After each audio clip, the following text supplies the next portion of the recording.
एक लंबी सांस लो और सोचो, कैसा लगेगा अगर तुम्हारे आसपास की हर आवाज़ अचानक गायब हो जाए। तुम बोलना चाहो पर गले से आवाज़ ना निकले।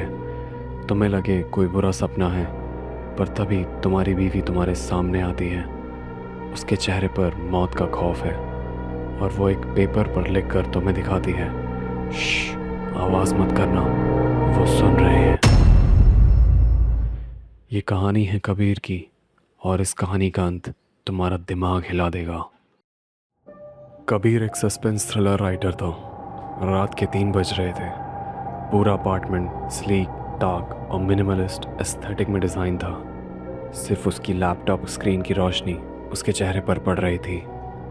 वो अपनी नई स्टोरी पर काम कर रहा था। अचानक उसके मैकेनिकल कीबोर्ड की क्लिक क्लैक आवाज़ आनी बंद हो गई। कबीर ने टाइपिंग रोकी। उसने ध्यान से सुना। एसी की हमिंग साउंड, बाहर चल रही हवा की आवाज़, दीवार की घड़ी, सब म्यूट हो चुकी थी। उसने मुट्ठी बंद करी, डेस्क पर मारी। दर्द हुआ पर आवाज़ ज़ीरो। घबरा कर वो अपनी स्टडी से बाहर निकला। हॉल में डिम रोशनी थी। काउच पर उसकी बीवी नैना बैठी थी। वो बुरी तरह कांप रही थी और उसने अपने दोनों कानों पर हाथ रखे हुए थे। कबीर ने भागकर उसे गले लगाया और पूछने की कोशिश की, क्या हुआ है, पर उसके गले से शब्द ही नहीं निकले। नैना ने रोते हुए कॉफ़ी टेबल से एक नोटपैड उठाया, उस पर जल्दी से कुछ स्क्रिबल किया और कबीर की तरफ घुमा दिया। उसमें लिखा था, they are here, project hush. अगर हमने आवाज़ की तो वो हमें मार देंगे। Act deaf. उस रात के बाद से उनकी ज़िंदगी एक साइलेंट मूवी बन गई। कबीर को नहीं पता था कि दे कौन है, पर एक खौफनाक प्रेशर पूरे घर में महसूस हो रहा था, जैसे हवा बारी हो गई हो। दिन बीतने लगे। 1, 2, 3, पूरे 7 दिन गुजर गए। एक भी आवाज़ नहीं। वो दोनों एक दूसरे से सिर्फ नोटपैड पर बात करते थे। कबीर लिखता, कब तक ऐसे चलेगा, पुलिस को बुलाते हैं। नैना गुस्से में लिखती, पुलिस फ़ोन की रिंग सुन के मारेगी। वो हर जगह हैं, दीवारों के अंदर हैं, वो बस हमारी आवाज़ का वेट कर रहे हैं। कबीर का दिमाग ख़राब होने लगा था। एब्सोल्यूट साइलेंस इंसान को पागल कर देता है। उसे अपनी ही ब्लड सर्कुलेशन की अजीब सी झंझनाहट सुनाई देने लगी थी। पर एक चीज़ थी जो कबीर को सबसे ज़्यादा परेशान कर रही थी। पिछले 7 दिन से नैना सिर्फ उस काउच पर बैठी थी। उसने ना कुछ खाया था, ना पानी पिया था। जब कबीर उसे खाना लेकर देता, वो बस उसे घूरती रहती और पेपर पर लिखती, खाते वक्त चबाने की आवाज़ आएगी, मत खाओ। कबीर को हेल्यूसिनेशन होने लगे थे।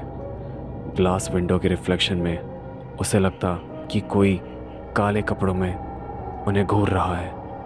ये एक्सपेरिमेंट उसके दिमाग खराब कर रहे थे। उसे लगने लगा कि उसकी नसें फट जाएंगी। वो उस सन्नाटे में घुट रहा था। 8वें दिन कबीर से और बर्दाश्त नहीं हुआ। वो दिमागी तौर पर टूट चुका था। उसने डिसाइड किया कि इस घुटन में जीने से बेहतर है उनके हाथों मारा जाना। अगर दीवारों में कोई है तो वो आए और उसका शिकार करें। नैना सो रही थी। कबीर धीरे से उठा। उसने किचन काउंटर से एक भारी बर्तन उठाया। नैना की आंखें खुल गई। उसने कबीर के हाथ में वो कांच का भारी बर्तन देखा। उसकी आंखें खौफ से फैल गई। उसने अपने हाथ जोड़कर रोते हुए उसे मना किया। बिना आवाज़ की उसकी चीखें कबीर का दिल तोड़ रही थी। पर कबीर की आंखों में पागलपन था। उसने होठ हिलाए और बिना आवाज़ के कहा, आई एम सॉरी। और उसने वो बर्तन पूरी ताकत से मार्बल के फर्श पे दे मारा। जैसे ही कांच ज़मीन पर टकराया, एक खतरनाक आवाज़ कबीर के कानों में घुसी। आवाज़ सिर्फ वापस नहीं आई थी, वो एक तूफान की तरह उसके दिमाग पर टूट पड़ी थी। फ़ैन की मोटर की घरघराहट, बाहर सड़क पर चलते ट्रैफिक का शोर, दीवार की घड़ी की टिक टिक, उसके खुद के तेज़ चलते हुए सांसों की आवाज़, सब कुछ इतना लाउड था, इतना ओवरवेलमिंग कि कबीर ने दर्द से चीखते हुए अपने दोनों कान जोर से दबा लिए। पर उस शोर से भी ज़्यादा भयानक एक और चीज़ थी जिसने उसके होश उड़ा दिए। एक अजीब सड़ी हुई घिनौनी स्मेल। पिछले 7 दिन से उसका दिमाग उस स्मेल को ब्लॉक कर रहा था, ठीक वैसे ही जैसे उसने आवाज़ों को ब्लॉक किया था। अब वो स्मेल इतनी सफोकेटिंग थी कि कबीर से रहा नहीं गया और वो वहीं फर्श पर उल्टी कर दिया। वो हाँफ रहा था, आंखों से आंसू निकल रहे थे। उसने घबराकर काउच की तरफ देखा। नैना। उसने पहली बार पिछले 7 दिनों में अपने गले से आवाज़ निकाली। उसकी आवाज़ फटी हुई और सूखी थी। काउच खाली था। वो अपने घुटनों के बल घसीटता हुआ काउच के पीछे गया। वहाँ फर्श पर जो उसने देखा, उसने उसकी आत्मा को झंझोड़ दिया। नैना की डेड बॉडी वहाँ पड़ी थी। बॉडी 7 दिन पुरानी थी और पूरी तरह डिग्रेड हो रही थी। कबीर पीछे खिसका और दीवार से जा टकराया। नहीं, नहीं, तुम तो अभी वहाँ थी, तुमने अभी मुझे रोका। वो पागलों की तरह बड़बड़ा रहा था। उसका दिमाग अभी भी रियलिटी को एक्सेप्ट करने से इनकार कर रहा था। तभी उसकी नज़र ग्लास कॉफ़ी टेबल पर रखे हुए उस नोटपैड पर पड़ी। वो धीरे धीरे उठकर कांपते हुए उस नोटपैड को उठाया जिस पेपर पर नैना पिछले 7 दिन से उससे बात कर रही थी। उसने ध्यान से उसके पन्नों को देखा। एक्ट डेफ, पुलिस फ़ोन की रिंग सुनकर मारेगी। वो हैंडराइटिंग नैना की थी ही नहीं। उसके हाथ से नोटपैड छूटने लगा। उसने पिछले पन्ने पलटे। हर एक लाइन, हर वार्निंग, हर एक छोटी सी डर भरी बात सब उसकी खुद की हैंडराइटिंग में लिखी थी। उसके अपने दिमाग ने उसे सबसे बड़ा धोखा दिया था। 7 दिन पहले की रात कबीर अपने नए सस्पेंस स्टोरी की डेडलाइन को लेकर फ्रस्ट्रेटेड था।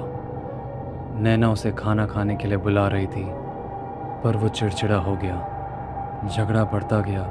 नैना ने गुस्से में आकर उसका लैपटॉप स्क्रीन बंद कर दिया और उस एक पल के ब्लाइंड रेज में कबीर ने वही भारी ग्लास उठाकर नैना के सर पर मार दिया। ग्लास लगते ही नैना फर्श पर गिरी।